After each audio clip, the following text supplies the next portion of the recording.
What is up everyone, welcome back to another episode of Right Let's Talk. This is a series in which we talk about anything under the sun, from motorcycles to cars, all the way to current affairs and events. Now in the last episode, we touched on motorcycles and getting your Class 2B license, which is the first step towards your riding journey in Singapore. In this episode, we shift our attention back to the COVID-19 pandemic. If you haven't already done so, do check out Right Let's Talk episode 1, where we talked about COVID-19 vaccinations. Today, we will build upon that and talk about the endgame. Boom, boom, boom, boom, boom. Just kidding, not that endgame, but rather we'll be talking about the new normal, COVID-19 being endemic in Singapore. What does that mean, and what does that entail? So, without further ado, right, let's talk about post-pandemic, the new normal.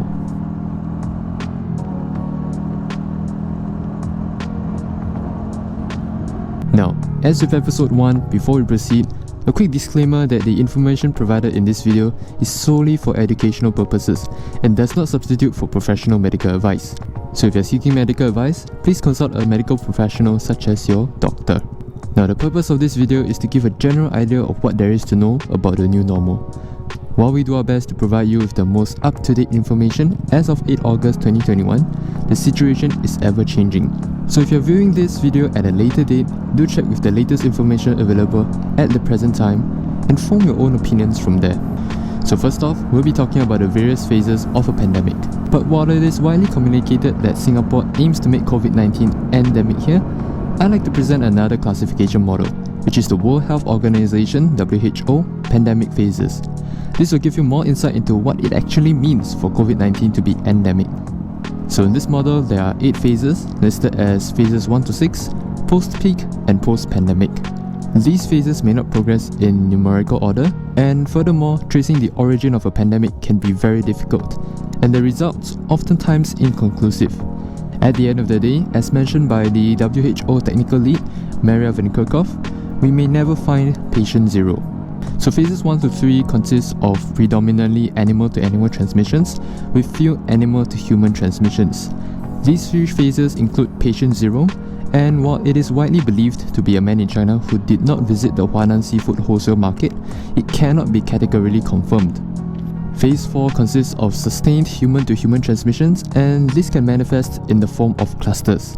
The earliest known cluster could have been the Huanan seafood wholesale market in Wuhan City, China, but again, we can never be absolutely certain of it. Phases 5 to 6 encompasses widespread human-to-human transmission, and in Phase 5, it covers sustained community-level outbreaks in at least 2 countries in the WHO region. And Phase 6, often referred to as the peak, consists of sustained community-level outbreaks in at least 1 other country in another WHO region. So the WHO officially declared COVID-19 a pandemic on 11 March 2020.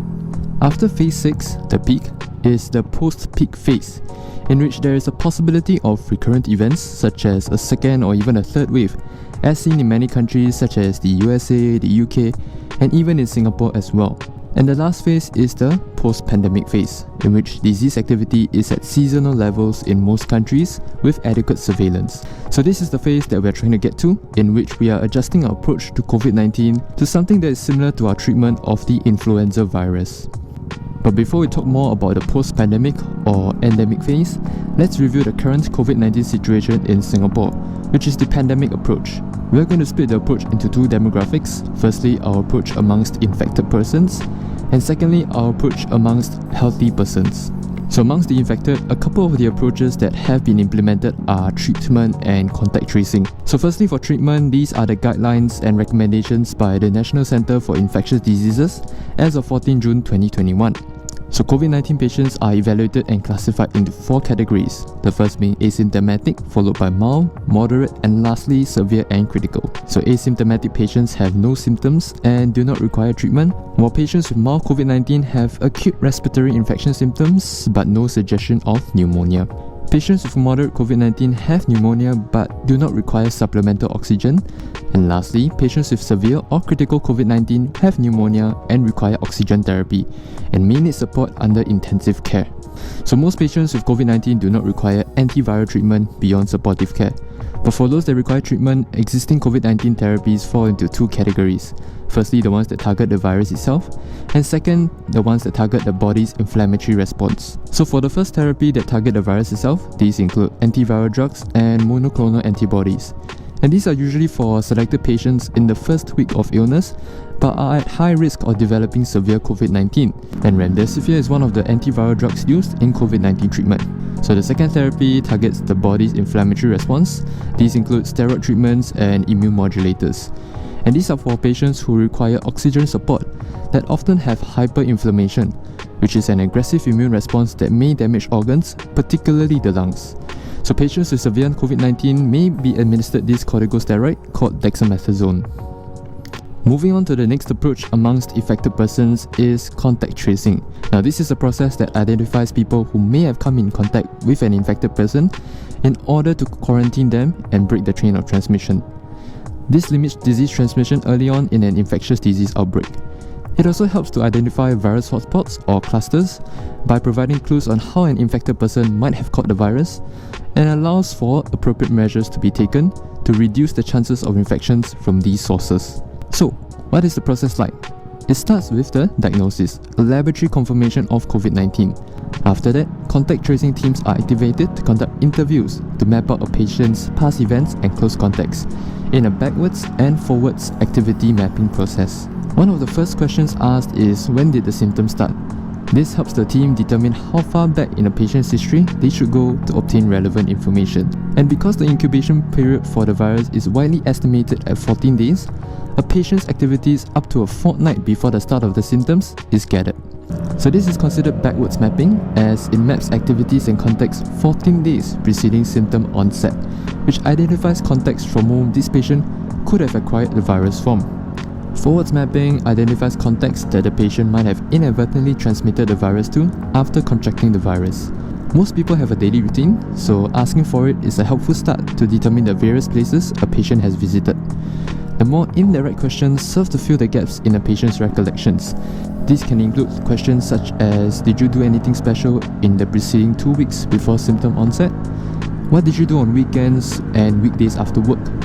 And who do you usually spend time with or have meals with? The above information is vetted by the epidemiology team before being submitted to MOH, who will commence community tracing. Individuals identified in this process, or primary contacts, will be obliged to undergo a mandatory quarantine in an attempt to break the chain of transmission. So now that we've covered some of the approaches for infected persons, we're going to move on to some of the approaches for healthy persons. These include testing, vaccination, and safe management measures. So for testing, there are a few types of tests. The most commonly known ones are the polymerase chain reaction, PCR, and the antigen rapid test, ART. Now these two may seem similar, but they actually have differences that define their purpose and usages. So in terms of similarity, they both have the same aim, which is the detection of COVID-19 for diagnosis, and they both use the same method, which is a swab at your nasopharyngeal area, your oropharyngeal area, or your mid-turbinate area. Now the difference lies in their scientific basis, in which the PCR detects viral sequences, which is your RNA, whereas the ART detects viral proteins, which is your antigens. They are also different in their usage. The PCR is used for symptomatic individuals, the stay home notice, exit swab, and the quarantine order entry and exit swab, whereas the ART is used for pre-event testing. Now they are also different in their turnaround time. The PCR produces a result in 4 to 6 hours, whereas the ART can produce a result in 15 to 30 minutes. So one might think, due to the low turnaround time, why not use the ART all the time? Well, this is because the ART has some limitations. For individuals with low viral loads, the ART may have a higher false negative rate, meaning it may not be able to detect the presence of COVID-19, and the ART also has a higher false positive rates than the PCR. This makes the ART a screening test and the PCR a confirmatory test. People who test positive with the ART will still have to undergo a confirmatory PCR test. The second and probably lesser known test is the serology test. So the scientific basis of it is that it detects antibodies produced by the human body in a response to the infection of COVID-19. And its aim is to check for previous infection of COVID-19 to differentiate between old and current infections. So unlike the PCR and ART tests, which are taken with a swab, the serology test uses blood. So it is done by drawing blood from your veins or venous blood, or with a finger prick. So it's usually used for individuals who have a low viral load, are asymptomatic, or experienced symptoms a long time ago, but are only now testing positive. So the second approach for healthy persons is, as most of us have come across, vaccination. Now, vaccination is key because it reduces the risk of infection and it prevents severe symptoms if infected. For example, in Israel, infection rates among vaccinated reduced by 30 times, and hospitalization rates amongst those vaccinated reduced by 10 times as well.